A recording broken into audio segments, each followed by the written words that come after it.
ভাই জানুয়ারি তো পড়ে গেল, পিকনিকের খবর কি? পিকনিক তো ঠিক আছে, কিন্তু মেনুটা কি হবে, বাজেটটা কি হবে? আগের বারও তো প্ল্যান করলি, কিন্তু খাওয়ালি তো সেই ডাল ভাত, লাস্টে তো আলুর চিপসও কপালে জুটলো না। ওসব বাদ দে, নিজে পুরো হাত দে। আমার লাগবে খাসি, মুরগি, ইলিশ, পনির, মাটন। খাসি আর মটন এক হয় জানো না তোতলা চোদা? What is your qualification? আর উচ্চ শিক্ষিত। আমার পাগলা চোদার চেষ্টাটা গেল কোথায়? ও হাত দিকে হ্যান্ডেল মারে।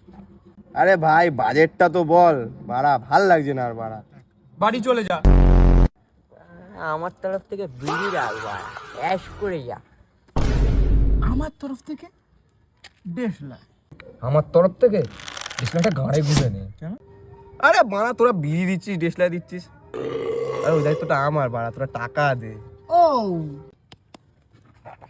আমি দিচ্ছি 1 2 3 4, 2 টাকার কয়েন 4টে হবে 8 টাকা। আমি দেবো অনলাইনের টাকা। আমার কাছে 20 2 টাকা। তাহলে কত কি হলো? কত কি তোর গাঁড়ে দে, পিকনিক এবছর গাঁড়ে, সামনের বছর দেখা যাবে। কেন? কত টাকা হলো? তোর 8, তোর 2, 10 টাকা। 10 টাকা হয়ে গেছে, দোকানে চল একটা গোল প্লেট কিনি, সবাই মিলে খাবো। চল চল চল চল চল চল। এই সাওয়াস, ভালো প্ল্যান।